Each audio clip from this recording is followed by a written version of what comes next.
Hello बच्चों, आज हम सामाजिक विज्ञान के NCERT based model paper set 2 के 40 बहुवैकल्पिक प्रश्न उत्तर को जानेंगे। ये 40 क्वेश्चन 40 नंबर के होंगे। इसी आधार पे आपके फर्स्ट टर्मिनल एग्ज़ाम होंगे। तो आइए प्रश्न 1 को देखते हैं। 1789 ईस्वी में फ्रांस की क्रांति के समय किसका शासन था?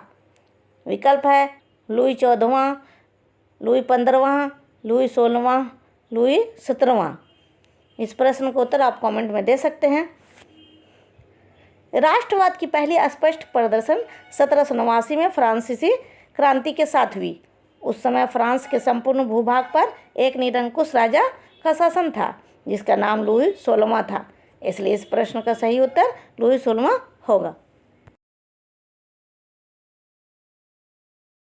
प्रश्न 2, द स्पिरिट ऑफ लॉ नामक पुस्तक का लेखक कौन था? विकल्प है वॉल्टेयर, मोंटेस्क्यू, दिदरो, रूसो। इस प्रश्न का सही उत्तर होगा मोंटेस्क्यू।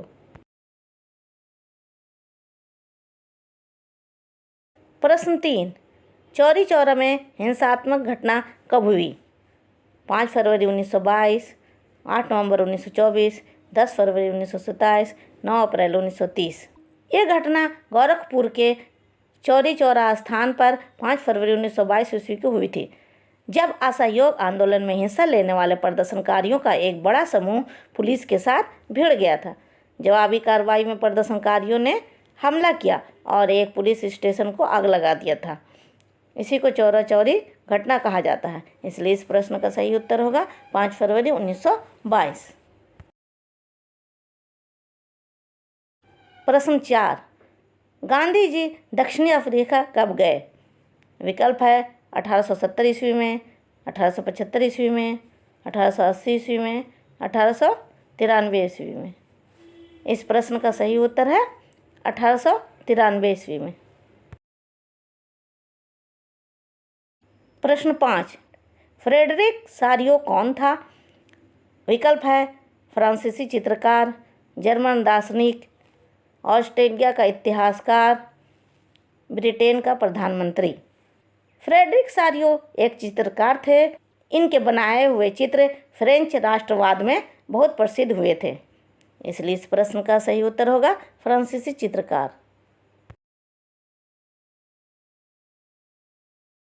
प्रश्न 6, जर्मनी का एकीकरण कब पूरा हुआ? विकल्प है 1851 ईस्वी में, 1861 ईस्वी में, 1871 ईस्वी में, 1881 ईस्वी में। जर्मनी का एकीकरण 1871 ईस्वी में पूरा हुआ था। इसलिए इस प्रश्न का सही उत्तर होगा 1871 ईस्वी। अब प्रश्न 7 को देखते हैं। यह किसका कथन है? जब फ्रांस छींकता है तो बाकी यूरोप को सर्दी जुकाम हो जाता है। विकल्प है Metternich, Mazzini, Bismarck, Rousseau. Napoleon जब फ्रांस का एक महान शासक बन चुका था और पूरे यूरोप में इसका असर था, तब मेटरनिख ने यह कथन कहा था कि जब फ्रांस छींकता है तो बाकी यूरोप को सर्दी जुकाम हो जाता है। इसलिए इस प्रश्न का सही उत्तर होगा मेटरनिख। प्रश्न 8, रॉलेट एक्ट कब पारित हुआ? विकल्प है 1918 ईस्वी में, 1919 ईस्वी में, 1920 ईस्वी में, 1921 ईस्वी में। रॉलेट एक्ट मार्च 1919 ईस्वी में बनाया गया। यह ब्रिटिश सरकार द्वारा बनाया गया कानून था। इसे काला कानून भी कहा जाता है। जब हमारे देश भारत में राष्ट्रीय आंदोलन चल रहा था तो इस आंदोलन को कुचलने के उद्देश्य से ही इस कानून को बनाया गया था। यह कानून सिडनी रॉलेट की अध्यक्षता में बनाया गया था। इसलिए इस प्रश्न का उत्तर 1919 होगा।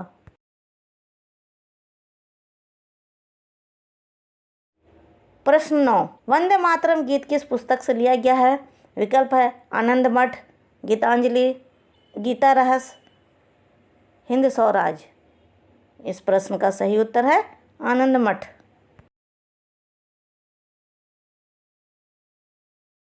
प्रश्न 10, बापू किन्हें कहा जाता है? विकल्प है डॉक्टर राजेंद्र प्रसाद, महात्मा गांधी, रविंद्रनाथ टैगोर, पंडित जवाहरलाल नेहरू। ये प्रश्न बिल्कुल आसान है। इस प्रश्न का उत्तर आप कमेंट में दे सकते हैं। प्रश्न 11, समाप्यता के आधार पर संसाधन कितने प्रकार के होते हैं? विकल्प है 2, 3, 4, इनमें से कोई नहीं। इस प्रश्न का सही उत्तर होगा 2।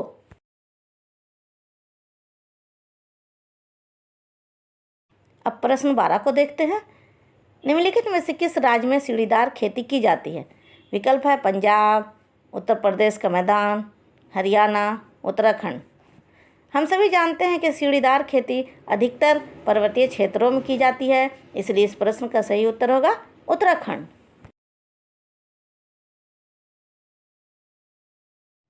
प्रश्न 13, पूर्वी तट के नदी डेल्टाओं पर किस प्रकार की मृदा पाई जाती है?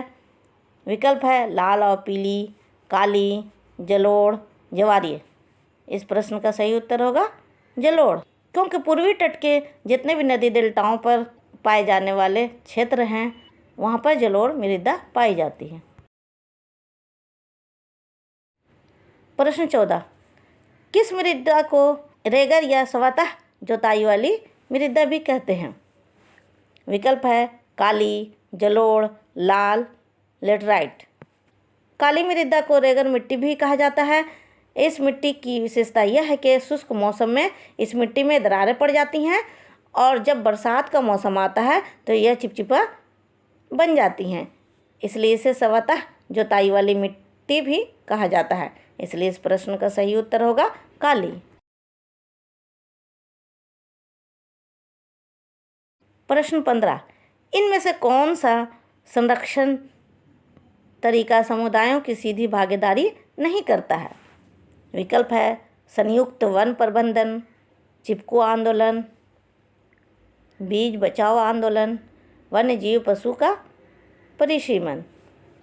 सरकार के अलावा हमारे देश के स्थानीय समुदायों ने भी महत्वपूर्ण भूमिका निभाई है, जिन्होंने वन संरक्षण में महत्वपूर्ण योगदान दिया है। जैसे चिपको आंदोलन जो उत्तराखंड में चलाया गया था, टेहरी में बीज बचाओ आंदोलन हुआ, एक संयुक्त वन प्रबंधन था जिसमें गांव और वन विभाग के अधिकारी मिलकर काम करते थे।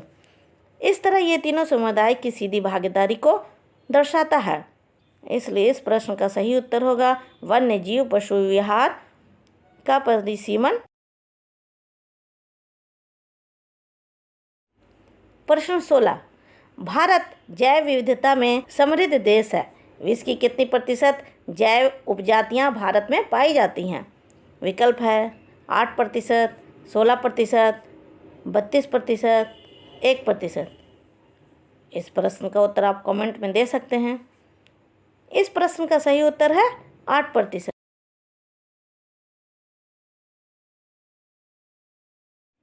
प्रश्न 17, भारतीय वन जीव अधिनियम कब लागू किया गया? विकल्प है 1952, 1986, 1972, 1992। हम सभी जानते हैं कि वन जीवन और वनों में तेज गति से ह्रास हो रहा है। वन और वन जीवन हमारे जीवन के लिए बहुत कल्याणकारी है। ये जरूरी था कि वन और वन्य जीवन का संरक्षण किया जाए, इनके आवास का संरक्षण किया जाए। इन्हीं सब बातों को देखते हुए 1972 में भारतीय वन्य जीव अधिनियम लागू किया गया। इसलिए इस प्रश्न का सही उत्तर होगा 1972। प्रश्न 18, भारत में बहुउद्देशीय नदी परियोजना को आधुनिक भारत का मंदिर किसने कहा? विकल्प है महात्मा गांधी, लाल बहादुर शास्त्री, जवाहरलाल नेहरू, विनोबा भावे। जवाहरलाल नेहरू का मानना था कि बहुउद्देशीय नदी परियोजना से कृषि में विकास होगा, जिससे ग्रामीण या गांव के लोगों की आर्थिक स्थिति में सुधार होगा और साथ ही साथ उद्योग में भी विकास होगा, जिससे नगरीय या शहरी लोगों की भी आर्थिक विकास होगा, यानी गांव और शहर दोनों का विकास होगा।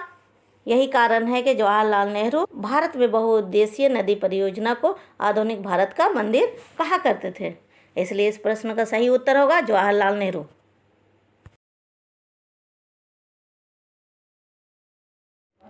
प्रश्न 19, दामोदर नदी घाटी परियोजना किस राज्य में स्थित है? विकल्प है झारखंड, बिहार, पंजाब, राजस्थान। इस प्रश्न का सही उत्तर होगा झारखंड।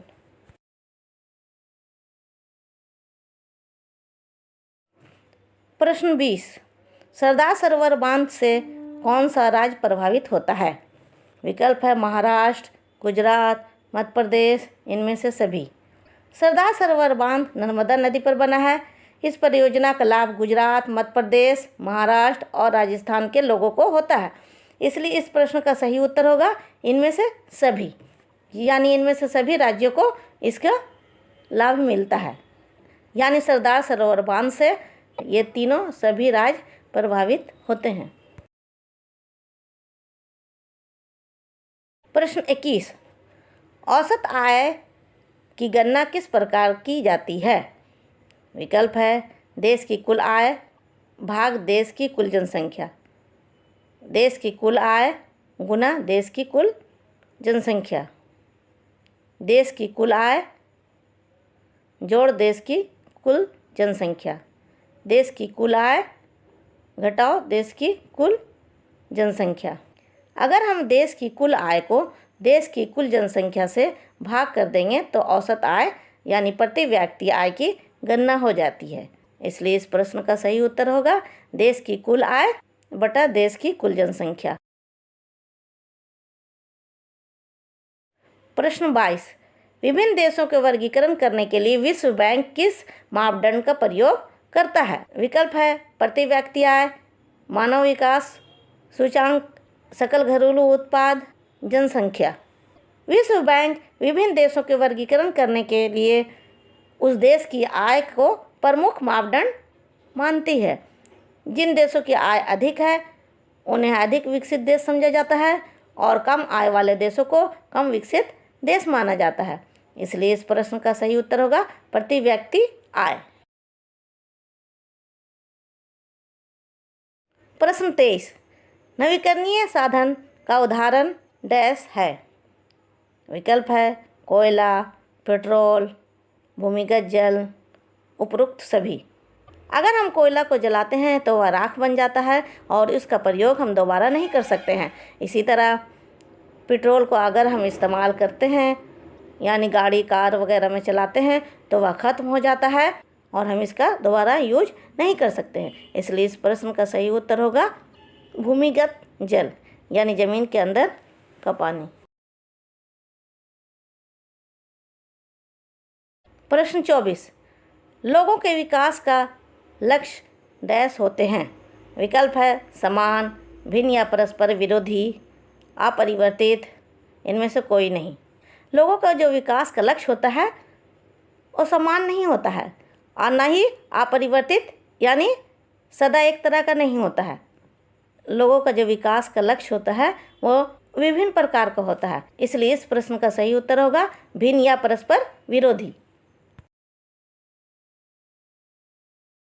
प्रश्न 25, रामू एक किसान है जिसने अधिशेष गेहूं को एक आटा मिल के मालिक को 10 रुपये प्रति किलोग्राम की दर से बेचा। मिल मालिक ने बिस्कुट कंपनी को आटा 15 रुपये प्रति किलोग्राम की दर से बेच दिया। बिस्कुट कंपनी ने आटे के साथ चीनी एवं तेल जैसी चीज़ों का उपयोग कर बिस्कुट के 4 पैकेट बनाई और बाज़ार में उपभोक्ताओं को 80 रुपये में बिस्कुट बेचा। सकल घरेलू उत्पाद की गणना में उपयुक्त में से किस वस्तु के मूल्य को लिया जाएगा? विकल्प है गेहूँ, आटा, चीनी एवं तेल, बिस्कुट। सकल घरेलू उत्पाद यानी जीडीपी की गणना वस्तु के अंतिम मूल्य से को लिया जाता है। मान लीजिए कोई किसान कपास उगाता है। कपास उगाने में उसे 500 रुपये का खर्च आता है। इस कपास को वह सूत बनाने वाले मिल में 550 रुपये में बेच देता है। सूत बनाने वाली कंपनी सूत बनाकर कपड़े बनाने वाले कारखाने में 600 रुपये में देते हैं। फिर यहाँ से चादर बनकर बाज़ार में 700 रुपये में बिकती है। तो यही 700 रुपये की चादर अंतिम मूल्य हुआ। इसी तरह प्रश्न में हमने देखा कि यहाँ पर रामू गेहूँ को आटा मिल मालिक को 10 रुपये में देता है। मिल मालिक बिस्कुट कंपनी को 15 रुपये प्रति किलो की दर से बेचता है। बिस्कुट कंपनी उस और दूसरे सामान मिलाकर बिस्कुट बनाती है और फिर उसे 20 रुपये प्रति पैकेट उपभोक्ताओं को बेचती है। तो इस तरह बिस्कुट अंतिम मूल्य हुआ। इस तरह 20 रुपये का बिस्कुट अंतिम मूल्य और समान हुआ। इसलिए इस प्रश्न का सही उत्तर होगा बिस्कुट। मैंने सकल घरेलू उत्पाद यानी जीडीपी को कृषि चैप्टर में अच्छे से समझाया है। आप प्ले लिस्ट में जाकर पढ़ सकते हैं, लिंक डिस्क्रिप्शन बॉक्स में दिया है। अब प्रश्न 26 को देखते हैं। विनिर्माण की क्रिया किस क्षेत्र के भाग हैं? विकल्प है सेवा, कृषि में सहायक, द्वितीयक, प्राकृतिक। पिछले वीडियो में हमने पढ़ा है कि प्राथमिक क्रिया में कृषि, मछली पालन और पशुपालन आदि आते हैं और द्वितीयक क्रिया में भी निर्माण, उद्योग, निर्माण कार्य आदि आते हैं और तृतीयक क्रिया में संचार और सेवाएं आती हैं। इसलिए इस प्रश्न का सही उत्तर होगा द्वितीयक।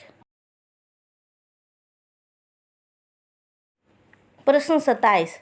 अनीता एक साड़ी की दुकान में काम करती है जहां सवैतनिक अवकाश का कोई प्रावधान नहीं है, जबकि सीता एक सरकारी अस्पताल में नर्स है जहां उसे वर्ष में कुछ दिन सवैतनिक अवकाश मिलता है। इन दोनों में से किसका कार्य क्षेत्र संगठित है और किसका असंगठित? विकल्प है अनीता असंगठित तथा सीता संगठित, अनीता संगठित तथा सीता असंगठित, अनीता संगठित तथा सीता संगठित, अनीता असंगठित तथा सीता असंगठित। अनीता एक साड़ी की दुकान में काम करती है। यह एक असंगठित कार्य क्षेत्र है जहां सवैतनिक छुट्टी का कोई प्रावधान नहीं होता है। लेकिन सीता एक सरकारी अस्पताल में काम करती है जो एक संगठित या ऑर्गेनाइज्ड कार्य क्षेत्र है जहां पर कई तरह की छुट्टी का प्रावधान होते हैं। इसलिए इस प्रश्न का सही उत्तर होगा अनीता असंगठित तथा सीता संगठित। प्रश्न 28। अंतिम वस्तुओं के मूल्य में मध्यवर्तीय वस्तुओं का मूल्य डैश होता है। विकल्प है पहले से ही शामिल, बाद में शामिल, शामिल नहीं, उपरोक्त में से कोई नहीं। हम जानते हैं कि अंतिम वस्तुओं के मूल्य में मध्यवर्तीय वस्तुओं का मूल्य पहले से ही जुड़ता जाता है। इसलिए इस प्रश्न का सही उत्तर पहले से ही शामिल होगा। प्रश्न 29। राष्ट्रीय ग्रामीण रोजगार गारंटी अधिनियम कब अस्तित्व में आया? विकल्प है 2005 ईस्वी, 2006 ईस्वी, 2007 ईस्वी, 2008 ईस्वी। इस प्रश्न का सही उत्तर होगा 2005 ईस्वी।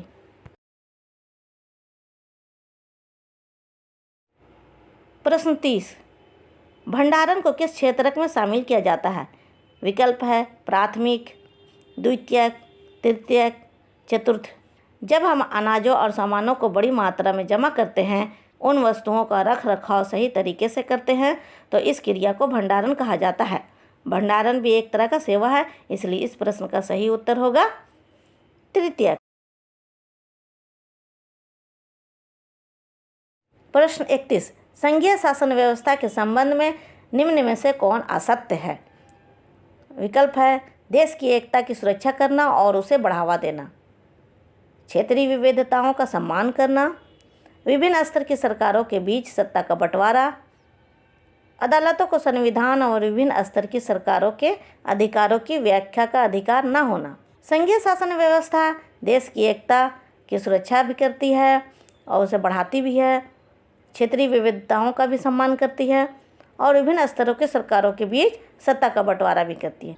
इसलिए ये तीनों बातें संघीय शासन व्यवस्था के लिए सही हैं। प्रश्न में असत्य पूछा गया है, इसलिए इस प्रश्न का सही उत्तर होगा अदालतों के संविधान और विभिन्न स्तर की सरकारों की अधिकारों की व्याख्या की अधिकार न होना। प्रश्न 32। बेल्जियम में फ्रेंच भाषा बोलने वालों का प्रतिशत कितना है? विकल्प है 20, 30, 40, 50। बेल्जियम में डच, फ्रांसीसी यानी फ्रेंच और जर्मन भाषा बोली जाती है। यहाँ की आबादी का 59% डच और 40% आबादी फ्रेंच बोलती है। इसलिए इस प्रश्न का सही उत्तर होगा 40%। प्रश्न 33। श्रीलंका में सिंहली को कब राजभाषा घोषित किया गया? विकल्प है 1956, 1958, 1960, 1962। श्रीलंका में 1956 में सिंहली को एकमात्र राजभाषा घोषित कर दिया गया। इस प्रश्न का सही उत्तर 1956 होगा।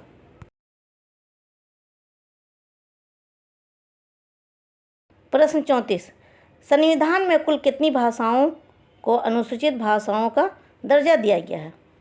विकल्प है 15, 17, 19, 22। यह बिल्कुल आसान प्रश्न है। इससे पहले मॉडल पेपर फर्स्ट में हमने इस प्रश्न को अच्छे से समझा है। इस प्रश्न का उत्तर आप कमेंट में दे सकते हैं। इस प्रश्न का सही उत्तर होगा 22।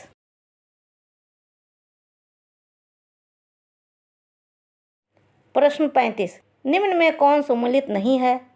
विकल्प है भारतीय संघ, राष्ट्रपति, राज्य, उपराष्ट्रपति, नगर निगम, मेयर, ग्राम पंचायत, सरपंच या मुखिया।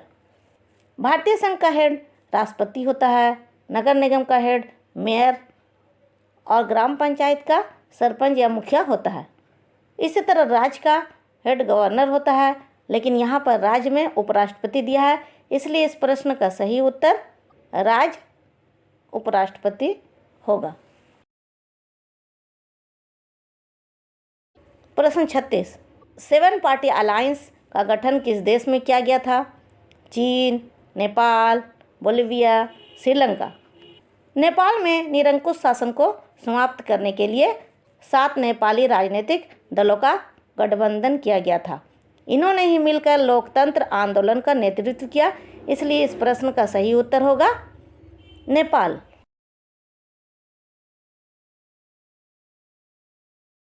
प्रश्न 37, बोलिविया किस महादेश में अवस्थित है? विकल्प है अमेरिका, लातीनी अमेरिका, अफ्रीका, यूरोप। बोलिविया दक्षिणी अमेरिका में स्थित है। लातीनी अमेरिका में दक्षिणी अमेरिका भी शामिल है, इसलिए इस प्रश्न का सही उत्तर होगा लातीनी अमेरिका।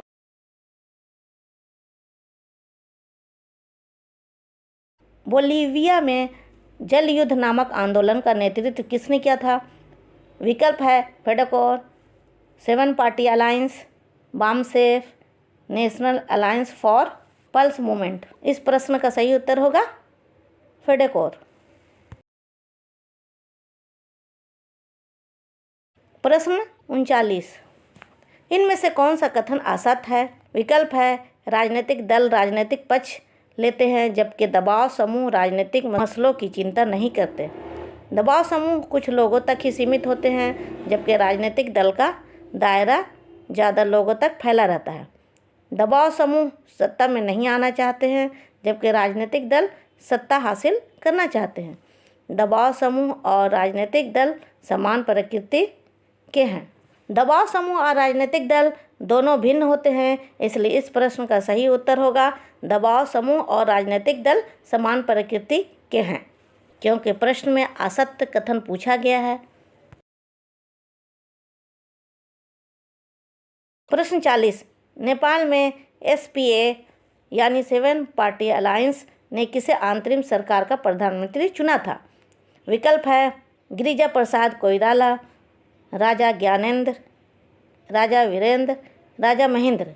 नेपाल में गिरिजा प्रसाद कोइराला के नेतृत्व में अंतरिम सरकार का गठन हुआ था, इसलिए इस प्रश्न का सही उत्तर होगा गिरिजा प्रसाद कोइराला। अगर कोई डाउट हो तो कमेंट करें। अब अगले वीडियो में मॉडल पेपर सेट 3 के साथ मिलते हैं। हो सके तो चैनल को सब्सक्राइब कर दीजिएगा। तब तक के लिए थैंक यू।